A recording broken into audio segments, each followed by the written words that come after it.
नमस्कार, स्वागत है आपका। संवाद 365 देख रहे हैं आप। आपके साथ मैं हूं दिग्विजय सिंह चौहान। और उत्तराखंड में आज नामांकन का क्योंकि आखिरी दिन है और नामांकन के आखिरी दिन जो तमाम बचे हुए लोग हैं वो नामांकन करवाएंगे। तो बड़ी खबर ये आपको आज बता रहे हैं। उत्तराखंड में आज नामांकन का आखिरी दिन है। प्रदेश में अब तक 448 प्रत्याशी जो हैं सभी 70 विधानसभा सीटों पर अपना नामांकन भर चुके हैं। पिछले 24 घंटों की अगर हम बात करें यानी कि कल के दिन 283 प्रत्याशियों ने अपना नामांकन दर्ज करवाया है। तो ये बड़ी खबर इस वक्त आपको हम बता रहे हैं। उत्तराखंड में आज नामांकन का आखिरी दिन है और अभी तक कुल प्रदेश भर में 448 प्रत्याशी जो है वो अपना नामांकन भर चुके हैं। कल के दिन यानी कि बीते 24 घंटों में 283 नामांकन भरे गए हैं। तो नामांकन अभी क्योंकि आज आखिरी दिन है, आखिरी दिन में भी तमाम बचे हुए लोग और बड़े नेता जो है वो आज अपना नामांकन दर्ज करवाएंगे। तो प्रदेश की अगर हम बात करें जिले वाइज तो वो भी जानकारी आपको दे देते हैं, क्योंकि जो नामांकन है निर्दलीय प्रत्याशियों सहित बीजेपी, कांग्रेस और तमाम पार्टियों के द्वारा नामांकन अपने दाखिल किए जा रहे हैं। 283 प्रत्याशियों ने पिछले 24 घंटों में नामांकन करवाया है। उत्तरकाशी में 3 विधानसभा सीटों पर 10 प्रत्याशी नामांकन कर चुके हैं। चमोली में 3 विधानसभा सीटों पर 14 प्रत्याशी नामांकन कर चुके हैं। इसके अलावा टिहरी में 7 विधानसभा सीटों पर 18 प्रत्याशी नामांकन कर चुके हैं। देहरादून की 10 विधानसभा सीटों पर 57 प्रत्याशी फिलहाल नामांकन कर चुके हैं। हरिद्वार की 11 सीटों पर 42 प्रत्याशी नामांकन कर चुके हैं। पौड़ी की 6 विधानसभा सीटों पर 16 प्रत्याशी नामांकन कर चुके हैं। पिथौरागढ़ की अगर हम बात करें तो पिथौरागढ़ जिले की 4 विधानसभा सीटों पर 13, बागेश्वर में 2 सीटों पर 8 और अल्मोड़ा की 6 सीटों पर 30 नामांकन हो चुके हैं। चंपावत की भी 2 सीटों पर 6, नैनीताल की 6 सीटों पर 25 और उधम सिंह नगर की 9 सीटों पर 38 प्रत्याशी नामांकन कर चुके हैं।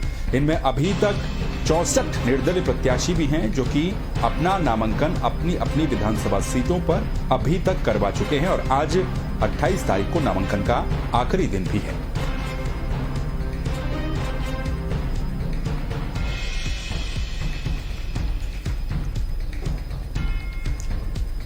चलिए, तो अगली बड़ी खबर इस वक्त सामने आ रही है। अगली बड़ी खबर भी आपको बता दें नामांकन से जुड़ी हुई, क्योंकि आज उत्तराखंड में नामांकन का आखिरी दिन है और आखिरी दिन तमाम बड़े नेता नामांकन अपना करवाएंगे। तो उत्तराखंड में आज नामांकन का आखिरी दिन है और आखिरी दिन उत्तराखंड के पूर्व मुख्यमंत्री हरीश रावत भी आज अपना नामांकन दर्ज करवाएंगे। तो लाल कुआं सीट से हरीश रावत का नामांकन होना है। दोपहर 2 बजे हरीश रावत अपना नामांकन करेंगे। उत्तराखंड के पूर्व मुख्यमंत्री जो कि लाल कुआं सीट पर कांग्रेस के प्रत्याशी इस बार हैं और लाल कुआं सीट से हरीश रावत अपना नामांकन पत्र दाखिल करेंगे।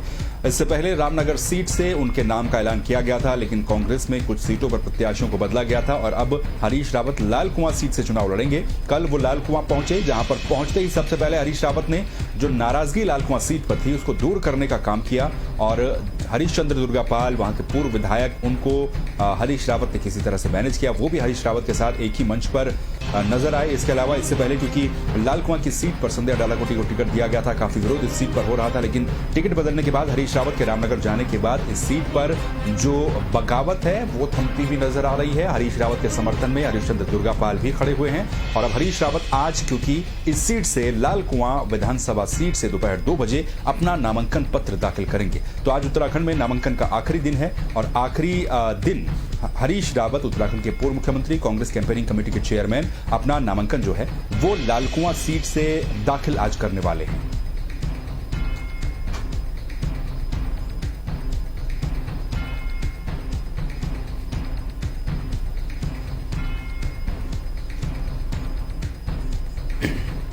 तो चलिए अगली बड़ी खबर का रुख इस वक्त कर लेते हैं। हरीश रावत, हमने आपको बताया कि हरीश रावत आज लाल कुआं सीट से अपना नामांकन पत्र दाखिल करेंगे। इसके अलावा प्रदेश भर में तमाम सीटों पर 400 से भी अधिक नामांकन हो चुके हैं और आखिरी दिन ये सिलसिला जारी रहने की उम्मीद है। इसी बीच अगली बड़ी खबर का रुख हम कर लेते हैं। अगली बड़ी खबर आपको बता दें, डोईवाला से बृजभूषण गैरोला होंगे बीजेपी के प्रत्याशी। सूत्रों के हवाले से जानकारी मिल रही है। कल रात तक वहां पर दीप्ति रावत भारद्वाज का नाम जो है वो फाइनल बताया जा रहा था।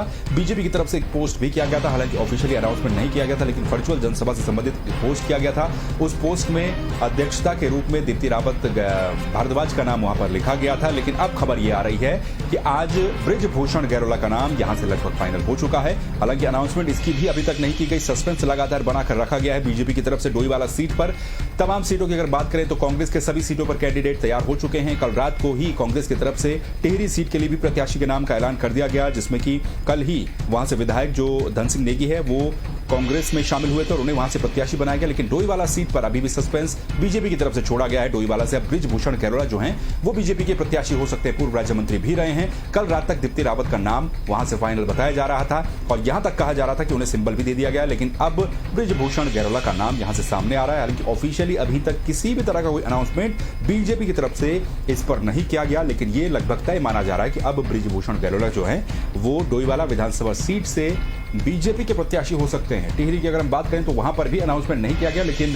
किशोर उपाध्याय इस बात का ऐलान कर चुके हैं कि वो भी आज अपना नामांकन दर्ज करवाएंगे। तो वहां पर तो स्थितियों को स्पष्ट माना जा सकता है, लेकिन डोईवाला की अगर बात करें तो सस्पेंस डोईवाला की सीट पर अभी भी कायम है और आज बृजभूषण गैरोला का नाम इस पर फाइनल हो सकता है, क्योंकि नामांकन की भी आज आखिरी तारीख है। आज शाम 4 बजे तक आखिरी नामांकन हो सकेंगे, तो उसको देखते हुए भी काफी महत्वपूर्ण आज का दिन बन जाता है। और डोईवाला सीट से क्योंकि आज ही नामांकन होना है तो बृजभूषण गैरोला वहां से कुछ देर के बाद अपना नामांकन भी कर सकते हैं। उनका नाम लगभग पूरा फाइनल कर दिया गया है, ये जानकारी मिल रही है।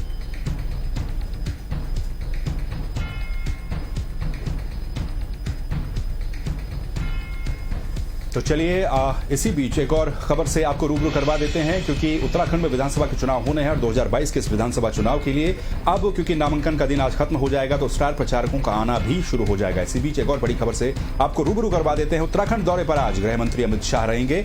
अमित शाह आज रुद्रप्रयाग पहुंचेंगे और रुद्रप्रयाग पहुंच करके वो डोर टू डोर प्रचार भी करेंगे। तो रुद्रप्रयाग में बीजेपी के स्टार प्रचारक आज अमित शाह पहुंचेंगे। भगवान रुद्रनाथ के मंदिर में वो पूजा अर्चना भी करेंगे और उसके बाद डोर टू डोर कैंपेनिंग भी अमित शाह के द्वारा रुद्रप्रयाग बाजार में की जाएगी। इसके अलावा तमाम तरह के कार्यक्रम रखे गए हैं। सबसे पहले मंदिर में पूजा अर्चना वो करेंगे और उसके बाद डोर टू डोर कैंपेनिंग भी करेंगे और बीजेपी प्रत्याशी के पक्ष में वोट की अपील भी करेंगे। तो विधानसभा चुनाव में नामांकन का दौर आज जब थम जाएगा तो उसके बाद स्टार प्रचारकों के आने का जो सिलसिला है वो भी उत्तराखंड में शुरू हो जाएगा।